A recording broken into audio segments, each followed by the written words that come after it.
Bienvenidos una vez más, un año más, a esta peña emblemática de la Chicuelina, de Onda.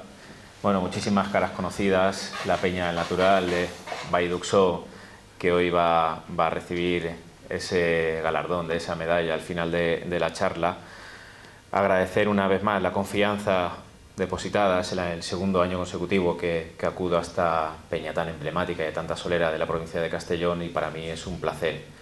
Y un placer también compartir cartel con un matador de toros, con Imanol Sánchez, aragonés, un guerrero, un luchador, un innovador también en otros aspectos que él nos va a contar, y agradecer hoy su presencia aquí en esta peña, la Chicuelina de Onda. Imanol, bienvenido a Onda, bienvenido a Castellón.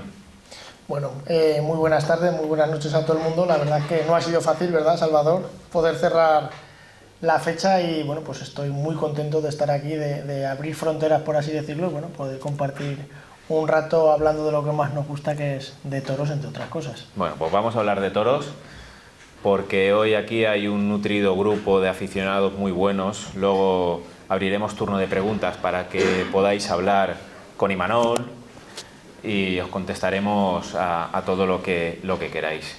Relájate, Imanol, porque vamos a hablar aquí sin tapujos, sin guiones. Además, tú eres un buen comunicador y seguro que nos vas a contar muchísimas cosas del mundo del toro. Bueno, primero preguntarte por la temporada, por el 2023. Ha sido una temporada dura, como ya es habitual en tu guión. Eso tiene enorme mérito, y además, ante toreros de este tipo, la verdad es que solo hay que quitarse el sombrero, porque matar ese tipo de corridas como las que mata Imanol, la verdad es que es toda una gesta que realiza día a día. Las figuras dicen que de vez en cuando hacen una gesta, Imanol la hace prácticamente todos los días, o todas las veces que se viste de luces matando ese tipo de corridas. ¿Cómo ha ido la temporada? Cuéntame. Pues bueno, la temporada ha sido, como bien dice Jorge, muy dura, ¿no? Por muchas circunstancias. Duro es ponerse delante de ese tipo de toros, pero más duro es encajar cuando, bueno, pues las cosas no ruedan como uno quiere y no llegan los resultados que uno quiere, ¿no? El sobreponerse a todo eso y intentar aguantar con entereza, yo creo que es una de las lecciones que nos da el mundo del toro, que nos da nuestra profesión, y que encima luego podemos pasaportar a otras facetas de la vida, ¿no? Ha sido una temporada que hemos toreado, creo que han sido 7 o 8 paseillos, muy duros la mayoría de ellos. Como bien digo, pues no han rodado las cosas como uno quisiera. Zaragoza no hubo suerte, la corrida de Reta, donde hubo tanta expectación, pues se perdió la batalla, por así decirlo, ¿no?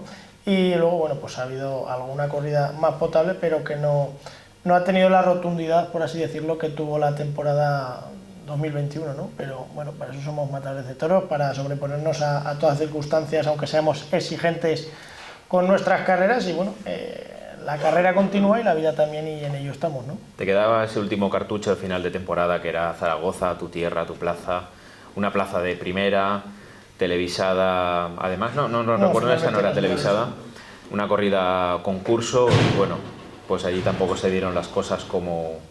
Nada, salió, la verdad que salió todo al revés, ¿no? Hubo un baile de corrales importante.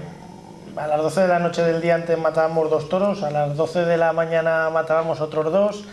El toro del Pilar, que tenía, bueno, buena condición para haber podido romper, se rompió la pata y se cambió. Salió un toro de Juan Luis Fraile muy duro, sin muchas opciones, y luego el último, pues sin muchas, no, sin ninguna. Y la verdad que es duro decirlo, pero no rodaron las cosas en tu plaza, una plaza de primera que siempre te puede pegar un empujón para cerrar fechas, que es muy duro cerrar fechas en mis circunstancias el año siguiente, y bueno, pues ese fue un poco el resumen de la temporada.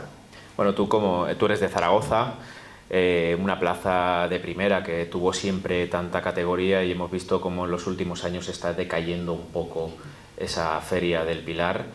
Se mantienen, sin embargo, los festejos populares, siempre es la salvación de los empresarios en la feria del Pilar. ¿Cómo ves el momento de Zaragoza? Imagino que tienes la sensación de todos nosotros que nos atraviesa sus mejores momentos, ¿no? De hecho, este año muchas de las figuras no han querido ni anunciarse en ella. Sí, yo creo que Zaragoza, bueno, necesita de las figuras para ser lo que ha sido siempre, ¿no? Una plaza con una feria importante. Como bien dices, los festejos populares siempre salvaguardan la feria. no podemos tampoco esperar a que esto siempre sea así, ¿no? Yo creo que bueno, que todos deben hacer un esfuerzo en que las figuras se acartelen y bueno, poner a todo el mundo de acuerdo para que acuda todos los días a la Plaza de Toros, porque de hecho así ha sido, ¿no? Los días que se han acartelado figuras, se ha colgado, no hay billetes. Y igual que necesitamos sitios los toreros modestos, las ferias importantes necesitan de las figuras. ¿Y por qué crees que las figuras no quieren ir a Zaragoza? Pues no te puedo decir por qué no quieren ir, ¿no? Me imagino que cada vez la exigencia a las figuras es mayor y Zaragoza, el toro que sale es un toro serio y muy fuerte, ¿no? Final de temporada, me imagino que pensando en América o en desconectar para encauzar la temporada venidera, pues puede hacerles que se les haga un poquito cuesta arriba venir a Zaragoza, ¿no? Pero tampoco te podría decir porque creo que eso son, bueno, pues cosas que a lo mejor se negocian más en los despachos y se nos escapan a nuestros conocimientos.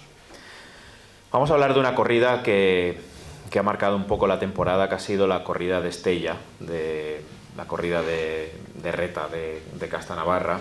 Veníamos un poco precedidos por ese boom del resurgir de nuevo y esa ilusión que teníamos los aficionados de pensar que la Castanavarra era recuperable para las corridas de toros, ¿no? Siempre dedicada para los festejos populares, que ya se sabe, ¿no? Que en la zona de Aragón y de Navarra pues nos hacéis la competencia aquí en la Comunidad Valenciana.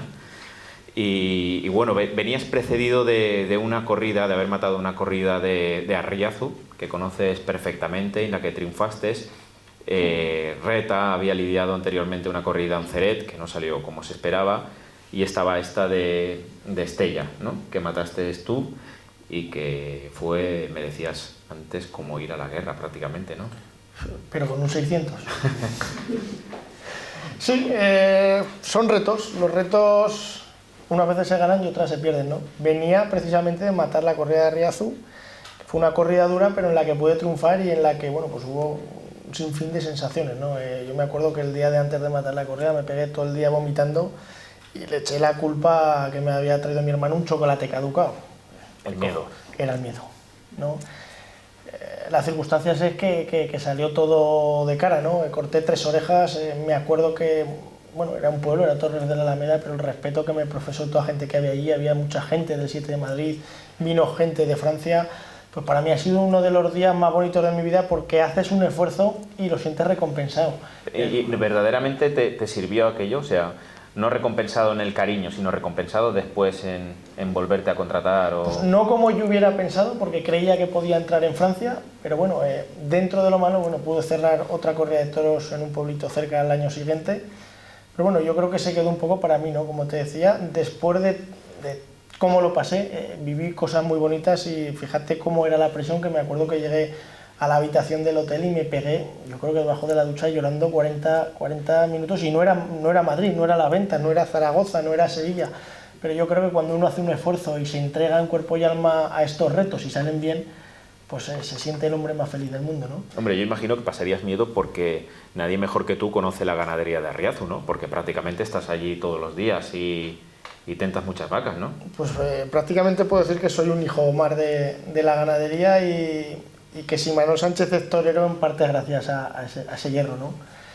También pasé miedo, obviamente por el toro, pero por la responsabilidad, porque al final estos retos, como te contaré ahora con la ganadería de Reta, cuando salen bien, todo el mundo se suma al caballo ganador, ¿no? Pero cuando salen mal, todo el mundo te trata de satélite, y es así, ¿no? Porque es algo diferente, es algo disruptivo, que a lo mejor no tiene encaje en el mundo del toro, como lo conceptuamos hoy en día, y la verdad que, bueno, aquello salió bien. Entonces me llamaron para matar la corrida de Reta, lo hablé con Alberto, que es amigo, pero bueno, muchas veces hace las labores de apoderado, y me dijo que no la matara, y bueno, me costó hasta discutir con él, porque yo le decía, pero jolín, viniendo de triunfar con la de Arriazu, ¿cómo nos vamos a achicar ahora, no? Creo que tengo la obligación moral con la afición, y sobre todo conmigo mismo, de intentar, bueno, conseguir lo mismo.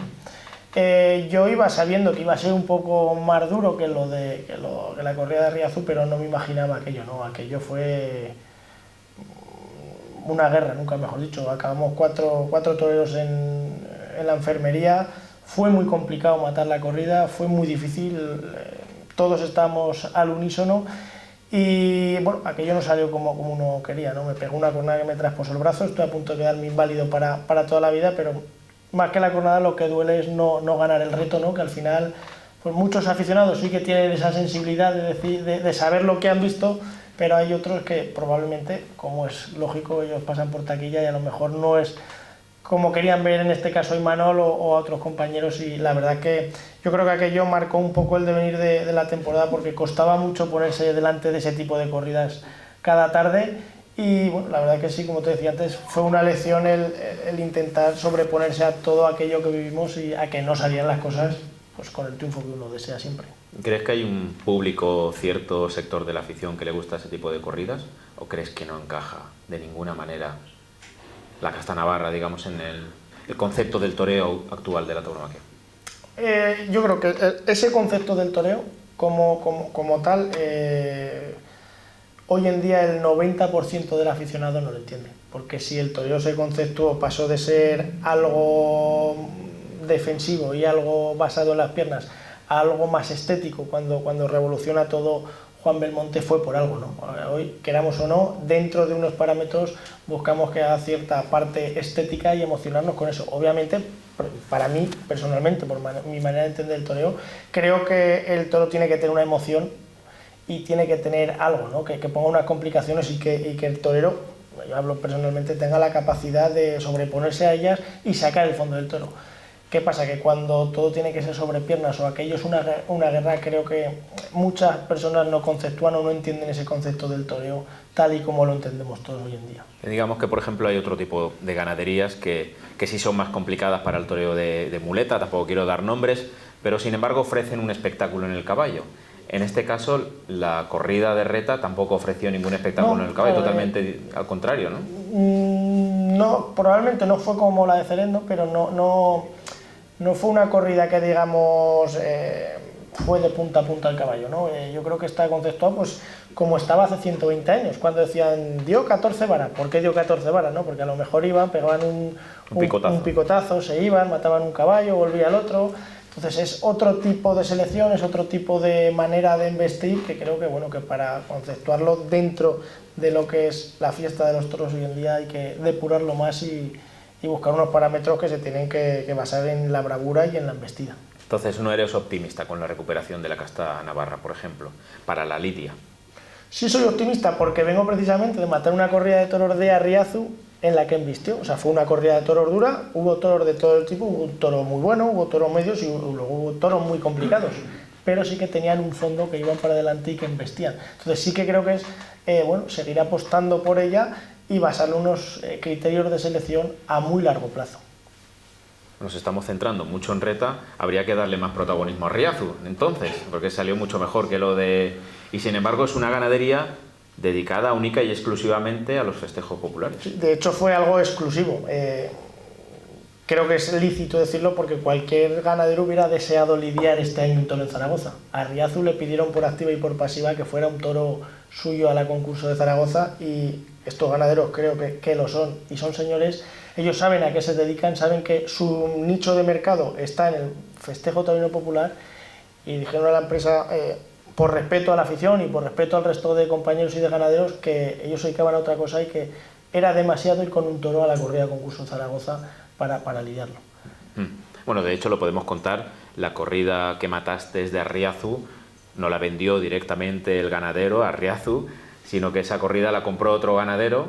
Eso es. Concretamente la ganadería del Uno, para lidiarla. O sea que en un momento dado, incluso ni los ganaderos se hubiesen atrevido a lidiar una corrida de toros. Lo que pasa es que entre uno y otro, bueno, pues decidimos apostar, ¿no? José María, el ganadero del Uno, pues quería hacerlo, todos apoyamos, se seleccionaron los toros que venían de mejor reata, y la verdad que al final, bueno, pues la cosa salió bien.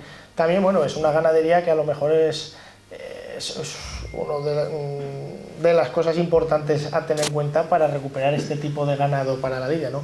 Llevan 50 años como ganaderos y llevan 50 años seleccionando con capote y muleta. Por lo tanto, creo que esos parámetros de selección de muchos años pueden hacer que a lo mejor sea más toreable que otro tipo de ganaderías. Tú eres prácticamente el torero de la casa allí. Sí, lo puedo decir, si no voy yo no hay tentadero. ¿Cómo son los tentaderos en Arriazu? Pues son duros, son un reflejo de de lo que pasó en la plaza, ¿no?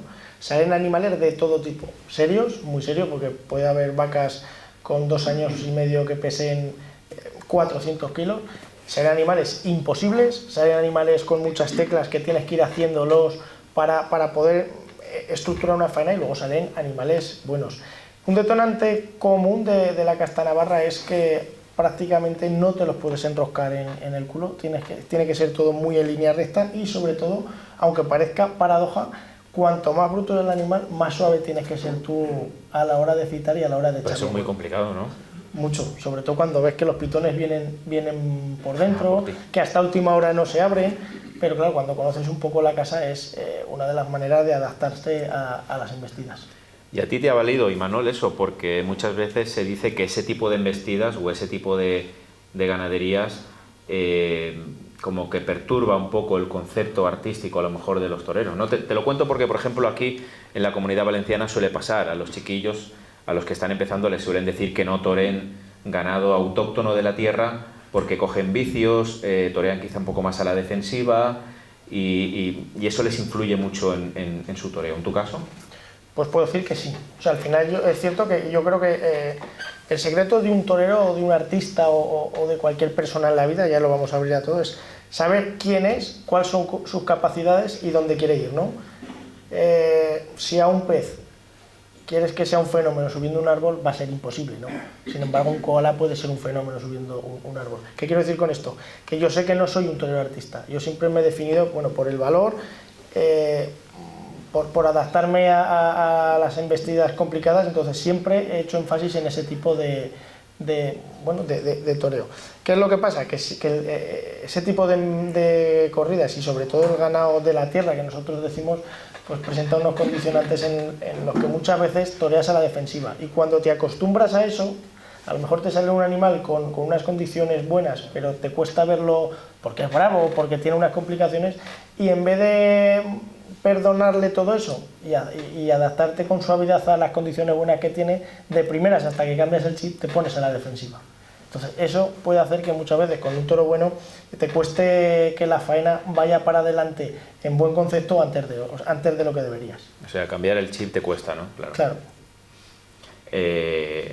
Hablamos de los tentaderos en casa de Arriazu, pero prácticamente en muchas de las ganaderías de Aragón, ahí estás tú en los tentaderos. Pues puedo decir que en el 90% de las ganaderías de Aragón y Navarra tengo la gran suerte y la gran fortuna de que me tratan todos los ganaderos muy bien y que nunca me ha faltado una vaca en ningún invierno. Que digamos que son ganaderías como las de aquí, autóctonas, dedicadas única y exclusivamente al festejo popular, ¿no? Sí, pero que hemos conseguido los toreros a lo largo de los años que al final, aunque sean destinadas para el festejo popular, tiene que haber una base, que es la bravura.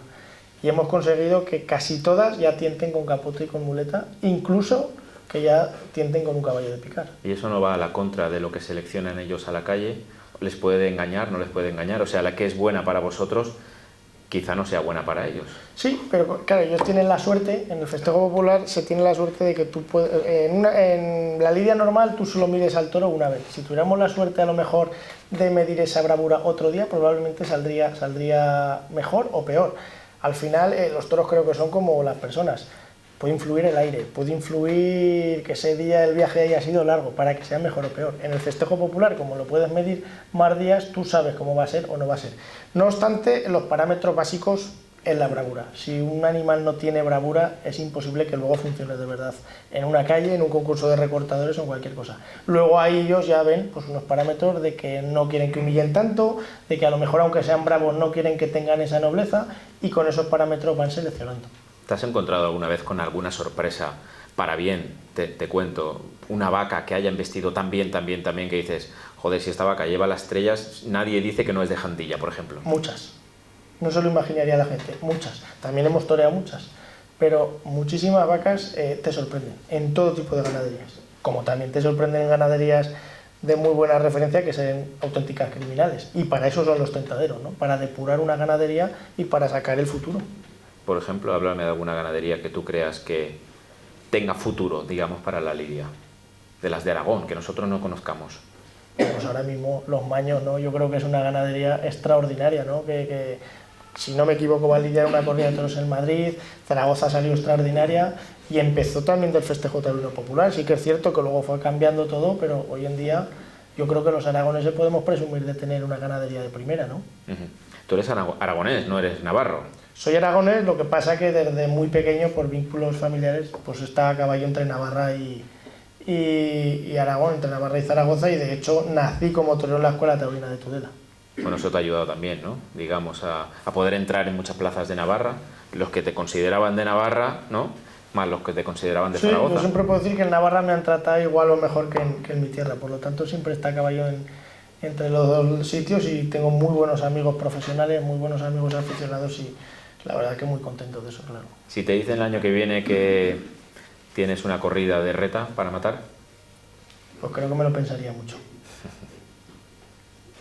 Aunque sea una plaza importante, Ceret, por ejemplo, pongo por caso, ¿no? Que te puede abrir las puertas a un mercado que recompensa mucho a los toreros como es Francia. Me lo pensaría mucho, porque muchas veces, ya digo que los retos se ganan o se pierden, pero a la guerra hay que ir con un mínimo de opciones de poder ganar, si no es inmolarse, ¿no? Después de la experiencia del año pasado, a mí, bueno, personalmente me afectó mucho psicológicamente y luego me afectó para poder echar la temporada adelante, ¿no? Entonces tendría que medir mucho en qué momento estaba para matarla o no matarla. Porque además eres un torero que puedes tener tu nicho de aficionados en Francia. Sí, de hecho de novillero toreé mucho. ¿Por qué de matador no? Pues porque ha costado entrar, ¿no? Cuesta entrar ahí, muy buenos toreros con mucha proyección y con mucho bagaje que tienen su cabida en Francia y al final ya no hay tanto sitio como antes, ¿no? Para entrar en Francia, hay que esperar un poco a que eso vaya pasando y bueno, pues te den un poco tu cancha para poder volver a entrar. Pensando en Madrid, ¿no? Por supuesto, la verdad es que sí, porque al año que viene voy a hacer 10 años de alternativa y yo creo que es uno de los objetivos de todos toreros, ¿no? Poder confirmar y bueno, ratificar que somos matadores de toros en la primera plaza de toros del mundo. Ahí sabes que para bien o para mal puede cambiar tu situación, ¿no? Hombre, si en un sitio puede cambiar, en 20 minutos es Madrid. Bueno, ojalá podría ser el año que viene, ¿no? Pues sí, tenemos que llamar desde aquí a Rafa Garrido para que lo tenga en cuenta. Que son difíciles de localizar. Digamos que tu guerra está siendo desde tu casa, desde tu zona, la zona de Aragón, la zona de Navarra. Hay que traspasar esa frontera, ¿no, Imanol? Cuesta traspasarla, porque dicen, no puedes abocar siempre a tu zona. Es cierto, ¿no? Hay que abrir fronteras, pero cuesta mucho. Más a toreros modestos, porque seamos sinceros, ahora mismo Imanol Sánchez en Utrera que pinta, ¿no? O tienes algún amigo empresario que te da esa oportunidad y te quiere apoyar, o es muy difícil.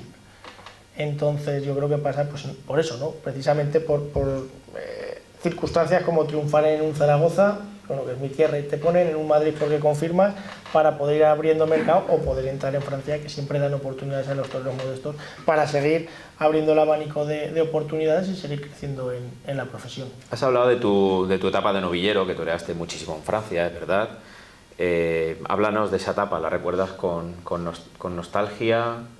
Fue una etapa ilusionante. Pues fue una etapa muy bonita, pasé mucho miedo también, porque al final las novilladas que matábamos no te creas que eran fáciles. De hecho compartí cartel con un buen amigo que tengo en esta tierra, que es Vicente Soler, compartimos muchas tardes de toros juntos y la verdad que las novilladas que nos comíamos fáciles no eran, ¿no? Miura, Adolfo, Raso de Portillo, Prieto de la Cal, Pala, Cebada, era todos los días una así, otra así también, de estas características.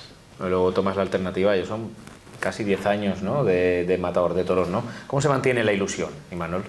Pues yo tengo la gran fortuna que me apasiona mi profesión, ¿no? Me apasiona entrenar, me apasiona todo lo que hay alrededor, pero sin lugar a dudas lo que te hace también poder aguantar esa ilusión es poder vivir del toro. Y te preguntarás, ¿y cómo vives del toro toreando 1, 2, 3 o 4 corridas de toros al año? Porque es imposible, o sea,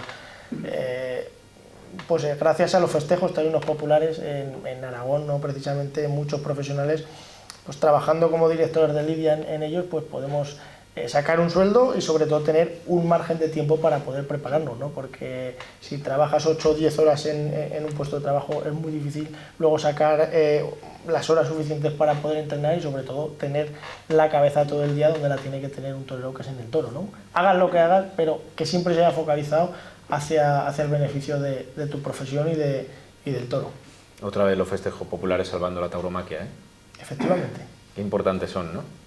Pues yo que los he vivido y que puedo decir que gracias a ellos también me mantengo en el toro, creo que sí que hay que hacer un llamamiento, ¿no?, a toda afición. A lo mejor aquí en esta tierra y en la mía lo tenemos más claro, pero cuando traspasas esa frontera a los festejos populares se les suele llamar menores y creo que no hay ni festejos mayores ni hay menores, ¿no? Que son diferentes vertientes de la tauromaquia, pero que todos debemos ir al unísono porque la una sin la otra se muere y la otra sin la una se muere, ¿no?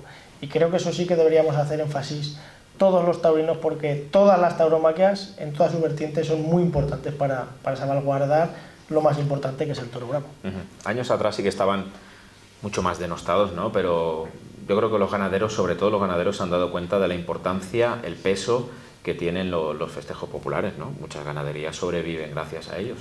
Yo creo que sobre todo ya no los ganaderos de los festejos taurinos populares, sino ganaderos de cría del toro de lidia. Los años de crisis hasta la pandemia, raro será el ganadero que no haya sobrevivido gracias a vender toros para las calles. Y eso no me lo invento yo, sino que está ahí, ¿no? Y creo que deberían agradecerlo también. Ganaderías como Gerardo Ortega, por ejemplo, vende toda la camada para los festejos populares de Bous al Carrer. Si no hubiese sido por eso, hubiese desaparecido, ¿eh? Pues fíjate, yo que maté una o dos corridas de toros de él, ¿quién se lo diría, no? ¿Has tenido sustos en las direcciones de lidia? ¿Cómo es esa liga? Hombre, claro, pues al final pues es duro. Estás tú solo en una calle, en una plaza y te tienes que enfrentar a animales de corro, como se suele decir. No estás en el bar. No puedes, ¿no? Y sobre todo en Aragón, la figura del director de lidia ha cogido mucho peso, tanto profesional como burocrático, y bueno, tienes que tener muchos conocimientos y sobre todo enfrentarte a animales que han salido muchas veces a la calle, animales muy fuertes, que al final estás tú solo en una calle, ¿no? Me han cogido toros por quitárselos a personas que salen a recortar o hacer el canelo por hacer mi trabajo, ¿no? Pero toros que te cogen para matarte. Pero esto es así, ¿no? Al final nadie nos pone una pistola para ponernos delante del toro y yo creo que es lo que hay y hay que aceptarlo como viene. Eso sí que no tiene casi recompensa, ¿no, Imanol? No tiene yo creo que interiormente saber que le has salvado la vida a alguien, ¿no? Por quitarle un toro o algo, interiormente te tiene que llenar, pero no tiene ninguna recompensa desde los aficionados o la gloria. Hombre, los aficionados, yo puedo sentirme muy respetado dentro del mundo del festejo popular y te puedo asegurar que gracias a eso, cuando yo tengo una plaza de toros, arrastro muchas personas que les gusta el festejo popular, pero que a lo mejor no sienten atracción por una corrida de toros. Obviamente no tiene nada que ver con torear, porque ser director de lidia es consecuencia de ser matador de toros, que te permite pues vivir del toro, que no es moco de pavo en los tiempos que corren, ¿no? Pero al final uno se prepara para torear, no para hacer direcciones de lidia. Aquí tenemos un par de banderillas, Imanol. ¿Es un tercio que te gusta? Sí. ¿Uno se prepara para poner un par de banderillas? ¿Entrenas? Sí. Hay muchos banderilleros que dicen que lo llevan innato. De hecho, Antonio Ferrera, por ejemplo, dice que en su vida nunca había entrenado al carretón a poner banderillas. Claro, pero esto como todo, ¿no? Hay gente que tiene una capacidad innata para torear o para desarrollar y otras personas que necesitamos del entrenamiento diario y de tener todos los días los trastos en la mano, banderillar el carretón, entrar a matar para sentirte seguro y para hacer de esa acción algo natural. En mi caso, no he tenido esa facilidad, pero sí que creo que tengo una virtud que es la constancia, ¿no? Y para mí pues el entrenar todos los días es parte de mi vida y algo muy necesario, porque como te pegues 2 o 3 días sin poder hacerlo, es que estás hasta intranquilo. Figúrate qué importancia tuvo el cartel de banderilleros Esplamen de Soro, más otros en los años 80, 90, que llenaban plazas, que salvaron muchas ferias. ¿Por qué crees que no se ha vuelto a recuperar el esplendor de un cartel de banderilleros con los toreros banderilleros que hay muy importantes? No lo sé, pero he de decirte que gracias a banderillar este año he podido torear varias tardes de toros, porque nos anunciábamos varios toreros banderilleros, precisamente. ¿Sí? Sí, pues te puedo hablar de Gea, de Andorra, Barbastro, y ahora no me acuerdo cuál más, pero la mitad de las tardes de este año han sido gracias a que nos hemos acartelado toreros banderilleros. ¿Con qué carteles, por ejemplo? Pues en Andorra toreamos Sánchez Vara y Chover, que es de esta tierra también. En Egea toreamos Fandi, Escribano y yo. Barbastro fue Sánchez Vara, Escribano y yo, y ya no recuerdo cuál era el otro, pero que son carteles, bueno, que a lo mejor no son de primer nivel, pero que creo que para ese tipo de municipios pues llaman la atención, ¿no? Bueno, Siempre... tampoco hay toreros de primer nivel que pongan banderillas hoy en día, ¿no? Lamentablemente. Bueno, a lo mejor figuras creo que no, porque Julián López del Juli se quitó de poner banderillas hace años. Antonio Ferrera también. Bueno, Ferrera en este caso sí. No pone banderillas, ya no pone banderillas. ¿Ningún día? Bueno. O sea, algún día de 6 toros, pero vamos. A mí personalmente me gusta, ¿no? Y creo que es un tercio que es muy agradecido, sobre todo en plazas de menor envergadura, porque por lo menos el aficionado siempre puede ver algo, aunque la tarde sea un poco aburrida. Claro, es un tercio que hay que tener en cuenta, ¿no? No sé si te lo exigen algunas empresas a veces. Sí, ya te digo que yo he cerrado tarde precisamente por eso. Oye, pero banderillas, que sí, que yo banderillo siempre. ¿Para ti qué fueron tus ídolos con las banderillas? ¿Tienes algún referente, Imanol? Sí, yo siempre de niño, Esplá para mí ha sido Dios, ¿no? Luego cuando he ido creciendo, pues la pureza de banderillas de Méndez yo creo que ha sido única. Y luego más de cuando era niño siempre me ha encantado el Fandi y Padilla, y gracias a Dios y las circunstancias de la vida pude compartir cartel con los dos en Alcañiz en el 2014, ¿no? Para mí ha sido un poco la referencia. Luego figuras de referencia, bueno, pues ese César Rincón, Raúl Gracia el Tato, el Fundi, han sido toreros que siempre me han apasionado por la capacidad que han tenido, porque los he visto delante de esos toros prácticamente no pasar miedo, ¿no? Ahora que hablas del Tato, ¿no? Que fue la figura del toreo de Aragón. Aragón ahora mismo necesita un torero, ¿no? Pues yo creo que sí, ¿no? Que todas tierras necesitan un torero de primera, y siempre pongo el mismo ejemplo. Cuando te encuentras un equipo en una tierra en el que gana títulos o que está en primera, los aficionados aumentan, ¿no? Y creo que en todas tierras se necesitan, pues, que haya toreros, pero toreros importantes, ¿no? Sí que decir que Aragón ahora mismo está pasando un momento muy dulce, gracias al gran trabajo que están haciendo sus escuelas taurinas, que están sacando jóvenes promesas, pero además de verdad, ¿no? Y se está viendo un ambiente rejuvenecido. Sabemos cómo a los niños de 14, 15, 16, 17, 18 años les sigue gente de su misma edad. Por lo tanto, creo que queda patente la importancia de que haya un torero importante en la tierra, y sobre todo gente joven con proyección de ser figura del toreo, o por lo menos matador de toros. Tú vienes de una escuela taurina, ¿no? Que es la de Tudela.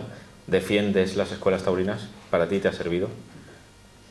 Pese a que tú conoces el tema de la calle y que sabes que ahí a lo mejor pueden ser... Las defiendo porque las escuelas taurinas no solo te enseñan a torear, te enseñan a ser persona en la vida, cosa que muchas veces en un colegio, por desgracia, hoy en día no pasa. Y te dan unos parámetros, o sea, te hacen madurar con 14 años a unos pasos agigantados. Hoy, seamos realistas, en un colegio eso no pasa. No nos enseñan a forzarnos, si no aprobamos siempre se busca una excusa, y en el toro no. Si tú quieres torear, tienes que aprobar. Si tú quieres torear, tienes que entrenar. Si tú quieres seguir toreando, tienes que triunfar en las plazas. Y eso es la exigencia que nos hacen siendo niños para ser mayores, ¿no? Yo las defiendo. ¿Qué pasa? Que por otro lado yo creo que también se pierde en ellas la personalidad, ¿no? Yo, aunque vengo de una escuela taurina, luego me hice muy a mí. Por un lado, tú ves ahora a los niños torear como Los Ángeles, ¿por qué? Porque son auténticos matadores de toros, pero yo creo que te quitan un poco la personalidad que tenían los toreros antiguos, que tú los veías andar y sabías quién eran. Tú diste los primeros pasos en la escuela taurina de Tudela, ¿no? Que prácticamente es tu tierra, ¿no? Allí donde creciste. Bueno, mi padre lo trasladaron de Pamplona a Tudela, se inició la escuela taurina y fue uno de los alumnos fundadores de la escuela taurina. ¿Cómo recuerdas esos momentos de la escuela taurina? Buah, con mucha ilusión. O sea, al final te pensabas que ibas a ser figura del toreo, te lo pasabas en grande. Me acuerdo que el primer año, no sé si fue en el 2003, una cosa así, solo en Navarra toreamos cada uno 50 o 60 vacas en simulacro y te daban tu propina y te lo pasabas en grande. Y los ratos que echábamos en la escuela, pues imagínate cómo eran, ¿no? No tenías esa tensión de tengo que triunfar, ¿no? Es que era todo ilusión, ¿no? Era todo toda alegría. Entonces te esforzabas luego en el colegio o en el instituto precisamente para que tu madre o tu padre pues te llevara a entrenar y pudieras disfrutar de lo que te gustaba, que era lo que te generaba ilusión. ¿Tú siempre quisiste ser torero? ¿Lo tenías claro? ¿O cuándo fue el momento en el que dijiste yo me Siempre, quiero dedicar a esto? siempre me he sentido atraído por el mundo del toro. De hecho, yo creo que mi primer recuerdo taurino con 4 o 5 años lo tengo precisamente de Pamplona, ¿no? De ver salir por la puerta grande a un torero, que no sabría decir quién es, pero que me fascinó, ¿no? Yo vi que sacaban a ese hombre vestido de oro como si fuera Dios, como si fuera un héroe. Y aquello me fascinó mucho. Volvemos otra vez a los festejos populares. Vivimos en una tierra que los tienes en la puerta, ¿no? Y siempre, quieras o no, has estado enredando con ellos. Y bueno, pues, sin querer, pues empecé a conocer el mundo del toro y me apeteció probar y mira, aquí nos encontramos unos cuantos años después. Hablábamos de Madrid, ¿no? De esa confirmación de alternativa que todavía no ha llegado después de 5 años, pero sí has pisado las ventas como novillero. Toreé en Madrid el 1 de mayo del 2013. ¿Cómo recuerdas esa? Pues fue una tarde bonita, fue bonita. De hecho, si no se levanta el toro, podría haber cortado una oreja perfectamente. ¿Impresionó la plaza, Mucho. la afición? Fíjate, se impresionó que el único miedo que tenía yo era no llegar tarde a Madrid. Y llegamos 1 hora y cuarto antes, que no habían abierto ni las puertas. Soy el torero, vengo a torear. Ahora Madre mía, los banderillos se subían por las paredes. Pero bueno, imagino que para un novillero de Zaragoza, acostumbrado quizá a otro tipo de plazas o de festejos, llegar allí a Madrid, aquello debe impresionar, ¿no? Impresiona muchísimo. Y ese 7, cuando se enfada, madre mía. Te decían cosas, mañico. No, la verdad que se portaron bien.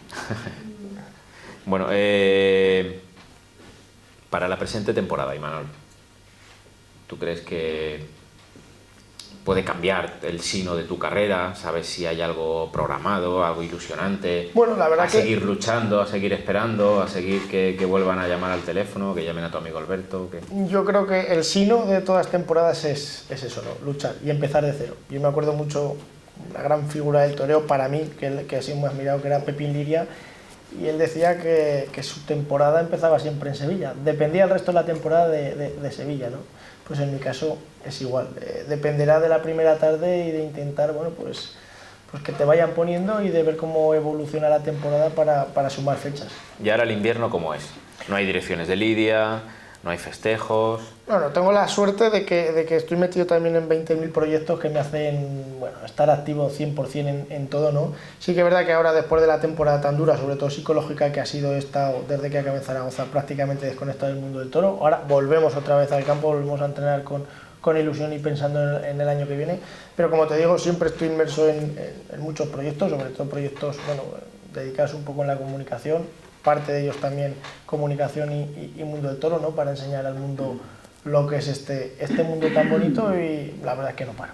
Bueno, de eso quería hablar, ¿no? Porque aparte de ser matador de toros, a veces me hace la competencia y se dedica a la comunicación y bueno, has encontrado ahí algo que se te da bien, que te gusta. Digamos que es un medio para poder llegar a los aficionados y para transmitir, digamos, también el mundo del toro a otro tipo de gente, ¿no? ¿Te sientes a gusto, cómodo con eso? Sí, la competencia nunca te la haré porque tienes el privilegio de ser periodista y yo no. Pero sí que es verdad que creo que es muy importante, o sea, lo que no se comunica no existe, y eso es así, sobre todo hoy en día, ¿no? Dar a conocer constantemente nuestra profesión y todo lo que hay detrás, pero no solo dentro del toro, sino lo que engloba la cría del toro de lidia en el mundo rural y todo lo que une al mundo del toro con el mundo rural, creo que es primordial para salvaguardarlo, ¿no? Y es algo que siempre me ha gustado y que, bueno, que hacemos muchos proyectos para intentar generar impactos que lleguen a cualquier rincón del mundo, ¿no? Desde nuestra humilde posición. Para que lo sepan los aficionados, ¿dónde te pueden ver? Bueno, pues en nuestras redes sociales, en todos lados. Estamos ya hasta en TikTok.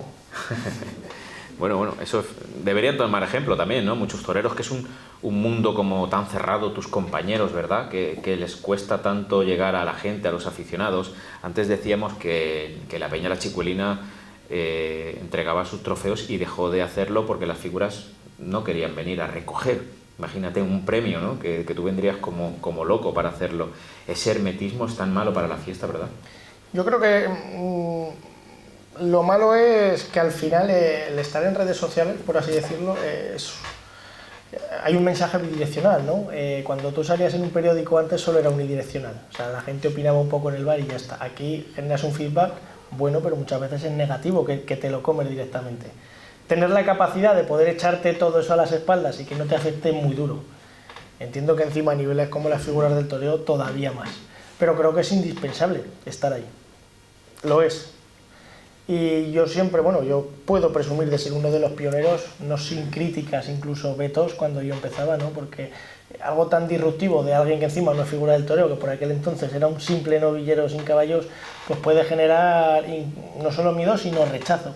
Pero yo creo que con los años se ha demostrado que todos sectores, todo el mundo, todos profesionales están en este tipo de medios, en este tipo de canales para comunicar, incluso para que genere un retorno en ventas de servicios, de entradas o de productos, y por qué no va a estar el mundo del toro, ¿no? Tiene que estarlo porque es parte de la supervivencia del mismo. ¿Estás a favor entonces de la televisión, ¿no? De que se televisen los festejos? Te lo digo porque muchos de tus compañeros matadores de toros sabes que siempre han estado un poco a la contra, ¿no? De que no se televisasen festejos, o por lo menos medir el número de emisiones que se emitía de cada corrida, ¿no?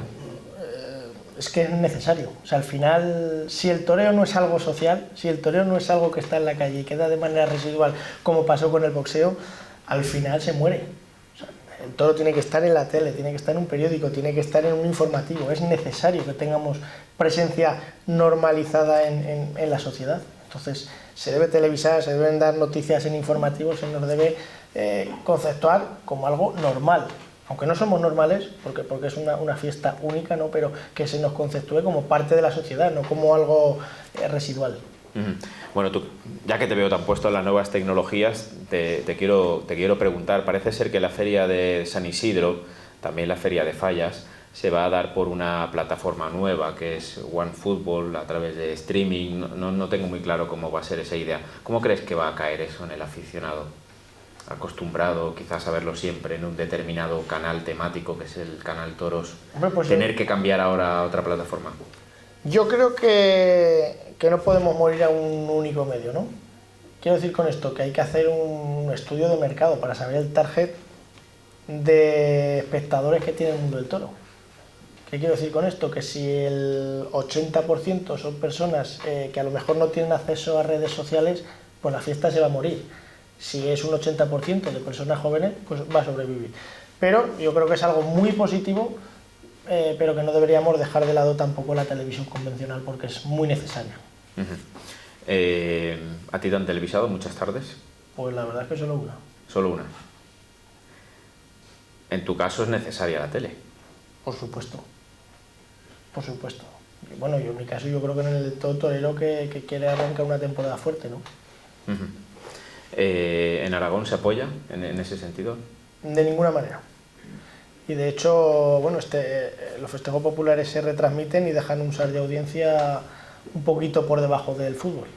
O sea, por los costes de producción que le supone televisar unas vaquillas en Zaragoza, el retorno que genera la televisión en las arcas de la televisión autonómica son fuertes, ¿no? No sé por qué la dirección de Aragón Televisión, me imagino que por temas políticos, básicamente no quiere televisar corridas de toros. Os pasa lo mismo que nos pasa aquí en Valencia, ¿no? Que estamos vetados por nuestra televisión, que pagamos todos, y ahí está el ejemplo, por ejemplo, de Castilla-La Mancha Televisión, que incluso el presidente de Castilla-La Mancha lo apoya. De hecho, es algo, es algo que va contra los cánones o lo que marcan todas las televisiones autonómicas, ¿no? Que son televisar todos actos culturales de una tierra y todos actos históricos. En Aragón y me imagino que en Valencia, bueno, pues eso se lo saltan a la torera, nunca mejor dicho. Bueno, quiero cambiar un poquito de tercio, quiero volver un poco a la lidia, porque vienes de una zona en la que hay aficionados muy puros y muy exigentes y se le da mucha importancia al tercio de varas, ¿no? ¿Cómo ves el tercio de varas? ¿Crees que se tiene que recuperar más para el aficionado que vive sus peores momentos, buenos momentos? ¿Cómo lo ves? Esto aquí nos podemos meter en una camisa de 11 varas. No. Y te voy a explicar por qué. Porque para mí el tercio de varas es muy importante. Muy importante, ¿no? Yo creo que la base de la bravura es cuando un toro se crece al castigo reiteradamente. y que además que cuando le pegan un puyazo vuelvan a vestir de la misma manera y colocando los dos pitones en el peto. ¿Qué pasa? Que yo creo que se ha conceptuado un acto tan artístico, el toreo, que hay mucho aficionado joven que lo ve como algo de mero trámite, por así decirlo, y creo que es así, ¿no? De hecho, yo siempre digo que los picadores son como los árbitros de fútbol, hagan lo que hagan, siempre les van a pitar. Entonces, ¿sería necesario recuperarlo? Para mí, personalmente, sí, porque creo que es algo necesario para demostrar la bravura del toro bravo, que es lo que hace que sea lo que es. ¿Qué pasa? Tenemos que ver cómo está la sociedad y hacia dónde avanzamos. Que muchas veces obvia la muerte del toro, obvia el tercio de varas, obvia las banderillas. Para mí, personalmente, creo que es muy necesario el tercio de varas, ¿no? Y algo importante. También te digo que me acuerdo mi época de novillero, que a lo mejor venía de Francia, de torear 3 novilladas y ponías 2, 3, 4 veces el novillo al caballo y lo valoraban y eras Dios, y a lo mejor llegabas aquí a un pueblo de tu tierra, lo ponías 2 veces al caballo y casi te tiraban latas de cerveza a la cabeza. Entonces creo que es cuestión de dar a conocer qué es el tercio de varas. El año pasado, ¿no?, mataste una corrida de toros, no recuerdo la localidad donde... San Agustín de Guadalix. San Agustín de Guadalix. ¿Qué importancia le daban allí? Porque además es una feria creada por aficionados. Allí el que entras por méritos propios y además quieren ver las ganaderías que quieren ver, que no vemos en otro tipo de ferias. De hecho, déjame que elogie al Club Taurino Tres Puyazos, porque es digno de enmarcar, ¿no? Igual que está esta peña aquí hoy celebrando, bueno, pues esta jornada, ellos deciden poner un dinero de su bolsillo, para alquilar una plaza de toros, contratar unos toreros, que diré que 48 horas antes ya me habían pagado, para hacer la feria que ellos quieren, que es la feria del toro, ¿no? Sí que es verdad que al final la importancia se la dan al toro, o sea, obviamente no nos dejan de lado a los toreros, pero se la dan al toro, donde ellos como mínimo quieren poner el toro 3 veces al caballo y ellos quieren ver el tercio de varas, que era con lo que disfrutaron. Bueno, recuerdo además, creo que fue en tu corrida, ¿no?, el tercio que protagonizó el picador francés, Gavin Revy. No sé si lo llevabas en tu cuadrilla. Fue el toro mío. Fue el toro tuyo, de Peña Jara, ¿no? Eso es. No sabría decirte, fue algo que no había visto jamás, ¿no? El protagonismo que acaparó ese picador, sí, con el permiso tuyo, claro, que final, no siempre se deja. Al final tú sabes dónde vas, ¿no? Y qué quiere ver ese aficionado. Entonces tienes que poner en detrimento el lucirte tú con el que se luzca el toro y dar al aficionado lo que quería. La verdad que fue un momento único, de verdad, ¿eh? Porque el toro fue muy bravo, el toro fue extraordinario. De hecho, estábamos ahí midiendo con el ganadero si se ponía el cuarto puyazo, si no, le costó mucho pensárselo, pero en el momento, después de los 3 puyazos, que el toro en la misma puerta de Chiquero se piensa el arrancarse, se arranca al galope al caballo, aquello fue una explosión de lujuria increíble. O sea, para poner en antecedentes un poco a la gente que quizá no lo vio, ¿no?, prácticamente, no sé, un cuarto de hora podría estar el toro sí, en el tercio de varas, ¿no? Sí, la corrida me parece que duró casi 4 horas. Con un solo picador en el ruedo, no son 2 picadores, para que así puedas... Y se va poniendo cada vez, como suele ser en las corridas concurso, el toro como si fuera un tentadero, ¿no? La primera puya se pone a una distancia cercana, la segunda media, la tercera más atrás, y luego si el toro es muy bravo, pues ya lo mides, lo dejas en la otra punta de la plaza de toros. No, me llama un poco la atención la manera de citar de Gaby, ¿no?, del picador, ¿no?, de lucirse muy torera, quizá de robarte hasta incluso protagonismo. Sí, pero bueno, es que al final lo que quiere uno es lucirse, ¿no?, obviamente, pero también sabíamos dónde iba, ¿no?, y esos aficionados te contrataron para lucir al toro, obviamente para triunfar si se podía, pero te contrataron para lucir al toro y creo no, es que era mi obligación tener que hacerlo.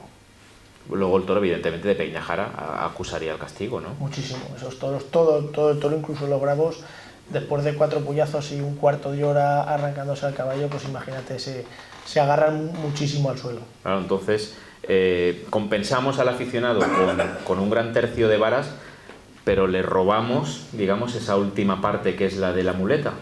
Efectivamente. Aunque te cueste a ti, ¿no? Sí. Al final, el resultado final de Imanol Sánchez, silencio y silencio. Claro. Ese es el problema de ese tipo de corridas, ¿no? Pero bueno, en este caso todos sabían qué iban a ver y qué querían ver. ¿Estás de acuerdo? Claro. Sí, en esas circunstancias sí. Otra cosa. ¿No te han vuelto a llamar? No sé si este año ha habido feria. Sí, no han organizado feria, pero me imagino que contarán con otros toreros. Como te digo, al final son un grupo de aficionados que organizan su feria y que quieren ir viendo a los toreros que ellos que ellos consideran porque así lo creen. Eres un torero, Imanol, que le da mucha importancia a la fortaleza física, ¿no? Al estar bien preparado físicamente. Se la estaba dando. Toda mi vida, ¿no? me ha preocupado el estar con los kilos adecuados, el estar físicamente preparado, pero después de esta temporada y de alguna otra de atrás creo que es tan importante o más la preparación psicológica. Te lo digo porque cuántas veces ha contado el maestro Chenel o Curro Vázquez, ¿no? Iban a jugar una partida de frontenis y se fumaba un paquete de tabaco, igual se bebía una botella de whisky en un momento dado. ¿Y cómo eran? Y cómo eran, ¿no? Claro, por eso yo creo que... Y los toreros de ahora, no te digo en tu caso, ¿no? Al gimnasio, a correr... Y no llegamos ni a la altura del suelo de los zapatos, al maestro Chenel. Por eso te hablaba, ¿no? Si hay... ¿Qué papel juega la importancia física o mental? Yo creo que para ese tipo de corridas es muy importante, pero la parte espiritual, el estar conectado, espíritu, cuerpo y mente, muy importante. Y la preparación psicológica creo que más, ¿no? Porque ¿qué preparación no tenemos todos toreros físicamente para enfrentarnos a un toro cuando vas al campo y casi no sudas?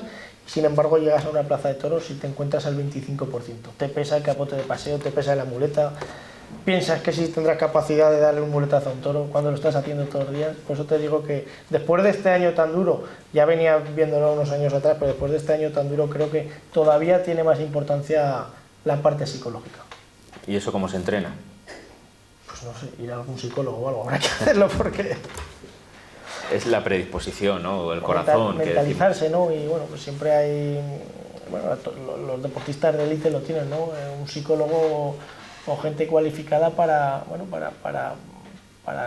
hacerle a los profesionales que tengan una mentalización mejor ante situaciones de estrés y situaciones de élite como es este caso.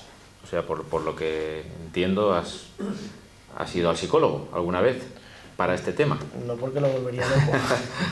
Pero vamos, yo creo que es necesario, ¿no? Que te canalicen pues, ciertos pensamientos o ciertas maneras de afrontar una tarde importante para un torero. ¿Se pasa miedo, de verdad, o los toreros no pasáis miedo? Se pasa miedo, como decía Juncal, se pasa gintama, ¿no? O sea, hay muchos tipos de miedos. Obviamente el miedo al fracaso es uno de ellos, ¿no? El miedo a no estar a la altura de las circunstancias es otro, pero no hay que obviar que un toro te coge y te parte por la mitad. Y eso te hace pasar miedo. ¿Cuál es el valor? Sabiendo todo eso, tener la capacidad de enfrentarte a él e intentar hacer una obra artística. ¿Dónde pasaste más miedo? ¿En la corrida de Estella o en la de Zaragoza? De los días que más miedo he pasado fue el día de Estella. Por no decir el que más, la verdad. Incluso en los previos, ¿no? Saber que te vas a enfrentar. No. Los previos fue el día de la de Rezo. Pero en lo que es la Plaza de Toros fue el día de la derreta, allí hubo pánico. Vamos a ver, el pánico al toro sería distinto, ¿no? El miedo de Estella, el pánico más al toro y el pánico quizá de Zaragoza a saber que te está jugando mucho, ¿no? Por eso, por supuesto. O sea, Zaragoza es que casi hasta te bloquea. Te haces esas 2 semanas de antes, eres insoportable. Casi. ¿Te cambia mucho el carácter a ti? Sí, sobre todo porque soy una persona bromista, jovial, que siempre está de buen humor y esos días antes es muy sociable, estoy siempre rodeado de gente y esos días de antes es que no te apetece ver, vamos, ni la maceta que tienes en la puerta de casa. ¿Tienes muchas manías? Pues los toreros siempre son muy maniáticos, ¿no? Tengo muchas, ¿o qué, Alberto?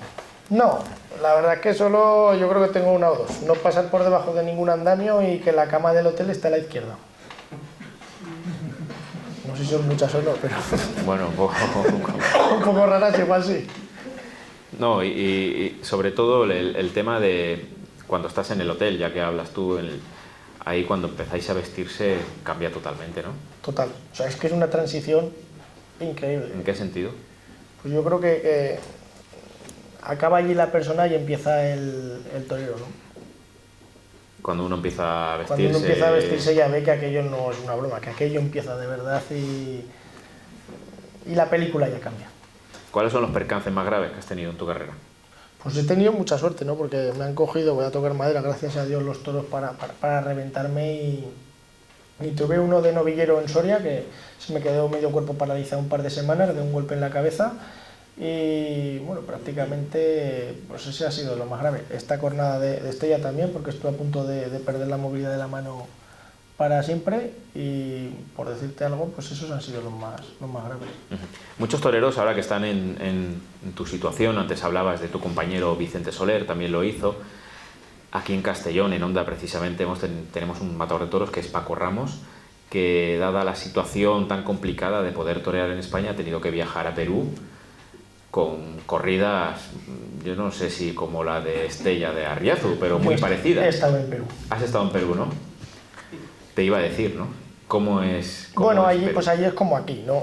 Te encuentras zonas, hay que saberlo, donde, bueno, pues hay ese tipo de corridas y luego sitios, y cada vez mejor, ¿no? Donde pues echan corridas muy asequibles, donde te tienen mucho respeto, incluso una afición mucho más efervesciente que aquí, ¿no? Como la que había aquí, pues a lo mejor en los años 40, donde de verdad allí el toreo lo tienen idolatrado, y la verdad que yo creo que Perú es un país muy emergente y que se pondrá probablemente a la cabeza de la tauromaquia no tardando mucho. ¿No has querido volver allí? Sí, la verdad que este año hay posibilidad de ir ahora a final de enero a torear 3 corridas de toros. ¿Ah, sí? ¿Compensa económicamente? Si lo apañas bien, sí, no merece la pena. O sea, uno no va si no hay dinero, por ejemplo. No merecería la pena. En mi caso no merecería la pena. ¿Para ti qué importancia tiene el dinero?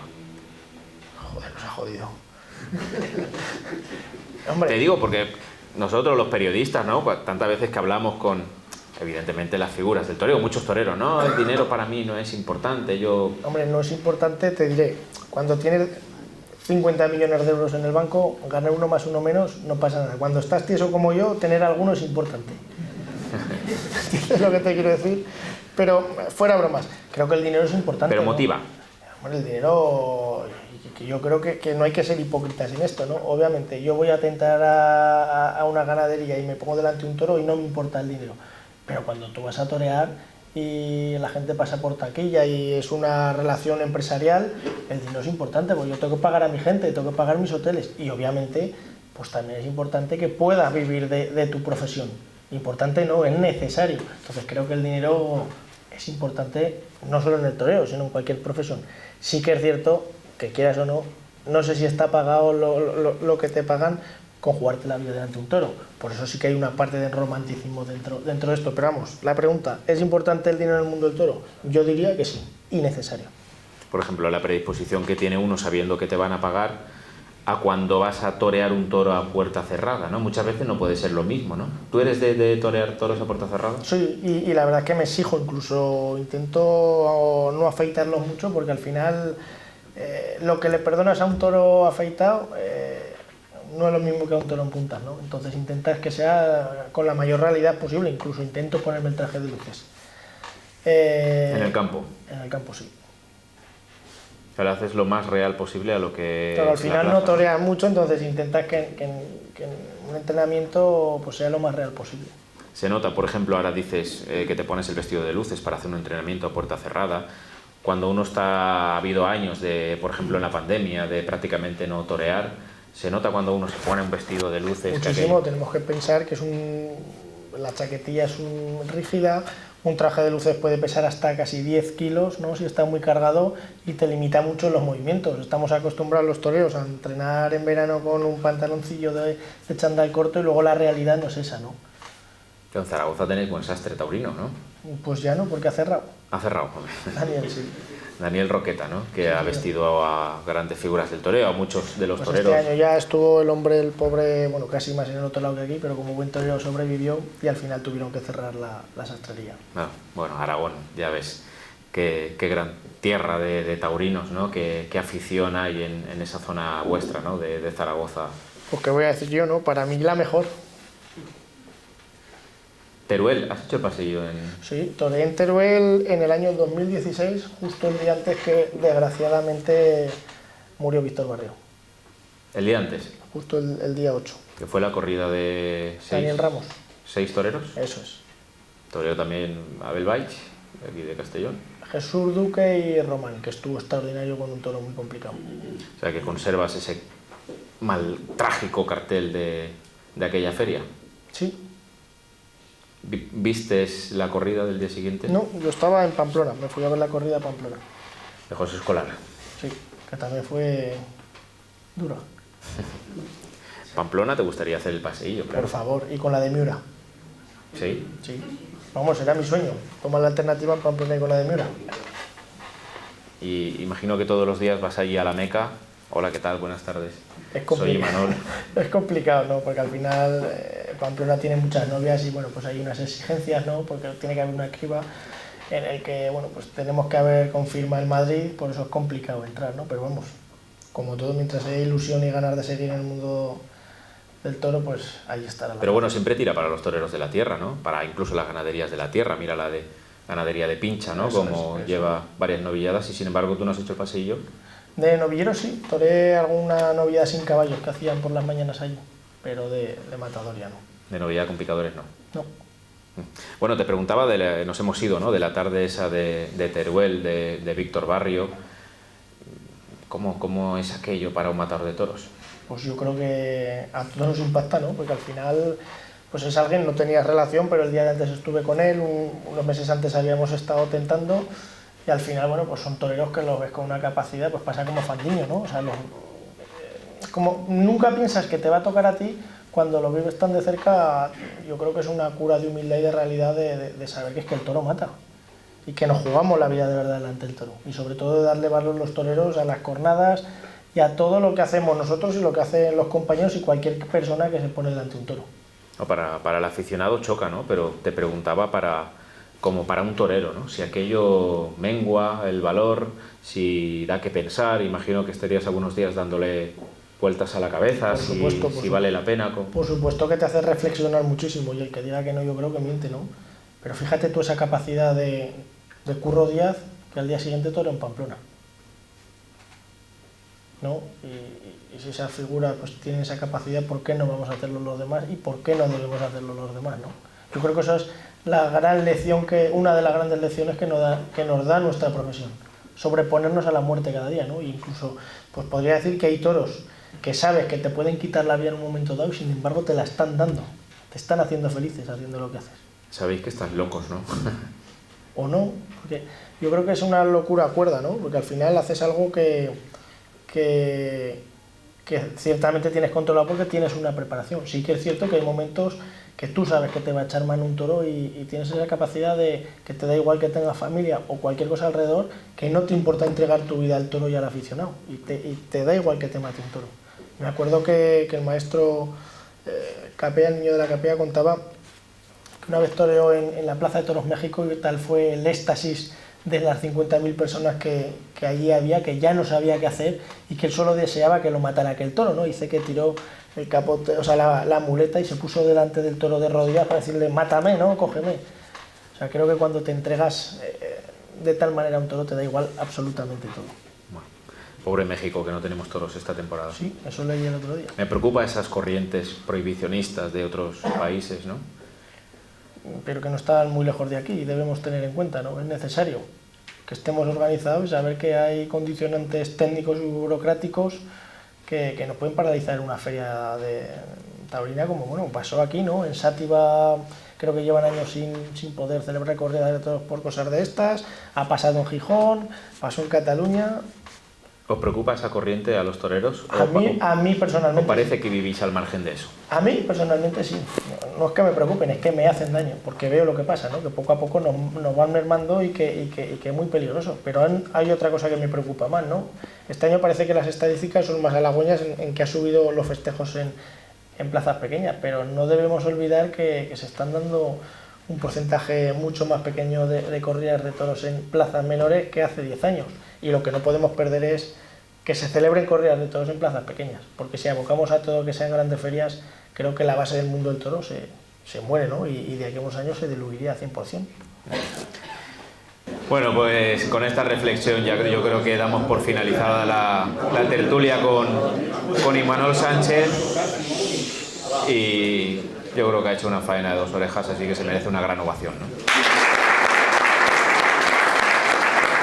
Que hoy está aquí entre nosotros unos grandes amigos a los que les tengo muchísimo afecto porque confiaron en mí desde hace muchísimos años para dirigir y presentar esas magníficas tertulias que tienen ya una gran solera, no solo en la provincia de Castellón, sino también a nivel nacional, son muy reconocidas. Es la peña el natural, también como vosotros comenzó dando premios a la mejor tanda de naturales de la Feria de la Magdalena de Castellón, terminaron por aburriéndose porque las figuras del toreo no venían a recoger esos galardones. Pues que totalmente al objetivo en el que nació ese premio, pero siguieron apostando por esa cultura de darle continuidad a la temporada taurina en Vall-d'Uxó, que empieza en abril y no termina hasta octubre. Bueno, pues en noviembre o diciembre también hay que dar toros. ¿De qué manera? Pues con ese ciclo de charlas taurinas en las que han acudido las grandes figuras del toreo: Cayetano, Jesulín, Joselito, Fundibote. Bueno, hay un sinfín de este año, por ejemplo, la gran revelación, como es Tomás Rufo, también ha estado presente. Han sido muchísimos, ¿no?, los toreros en los que han acudido, que no es fácil, al llamamiento de esa gran peña como es la Peña Taurina El Natural, y que yo he tenido el honor y el placer de poder compartir grandísimas charlas en las que muchos de todos ustedes han estado allí año tras año. Pues la Peña La Chicuelina, en ese hermanamiento, ha querido reconocer esa labor cultural de fomento de la fiesta taurina, haciéndoles o dándoles esa medalla de oro. Así que, Salva, es el turno vuestro.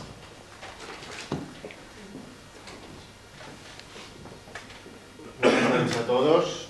Vale, vamos a realizar la entrega de la 19ª medalla a la promoción y defensa de la tauromaquia en la provincia de Castellón. Esta medalla la fundó la Peña Chicuelina para premiar, reconocer a aficionados, clubs, médicos, para reconocerles su afición y su defensa de la tauromaquia, que ha sido todo un éxito. Vamos por la 19ª edición y este año creo que era de ley que la tuviera la Peña Natural.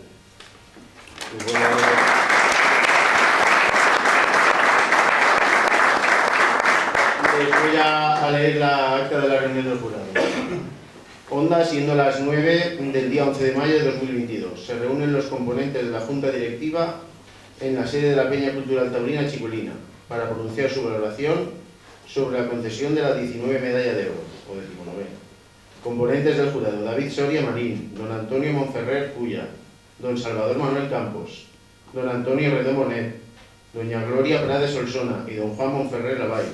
Reunidos y bajo la presentación de candidatos para la concesión de la medalla y posterior votación, se otorga la medalla a la Peña Taurina El Natural del Vall-d'Uxó por su promoción, difusión y defensa de la tauromaquia en la población del Vall-d'Uxó, provincia de Castellón y resto de España.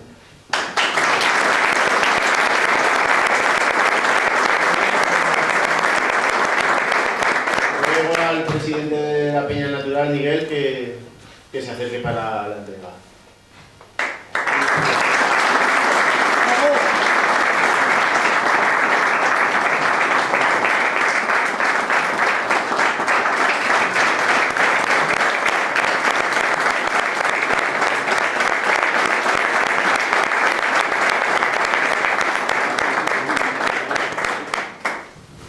Y ahora pues Miguel nos dedicará unas palabras.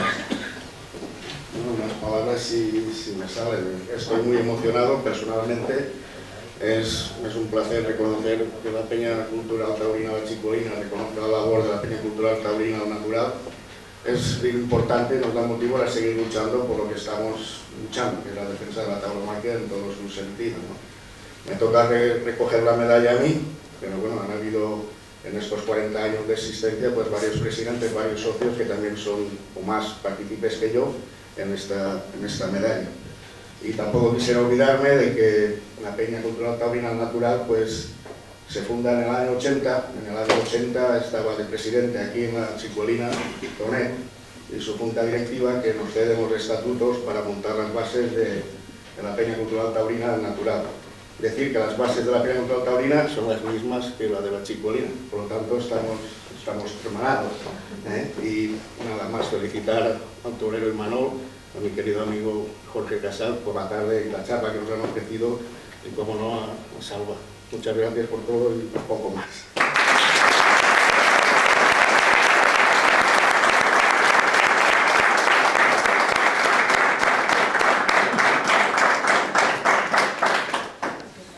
¿vale? Y como Onda es un pueblo cerámico, aunque para el señor Google a veces los traiga a los visitantes por carreteras no muy convencionales, se ha perdido ver toda la cerámica, solo ha visto Naranjos para llegar a Onda.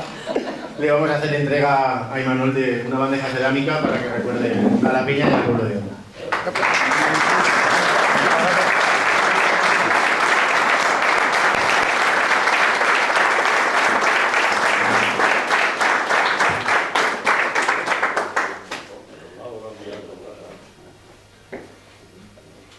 Muchas gracias. Pues nada, muchas gracias a todos y buenas noches y hasta el año que viene, si Dios quiere.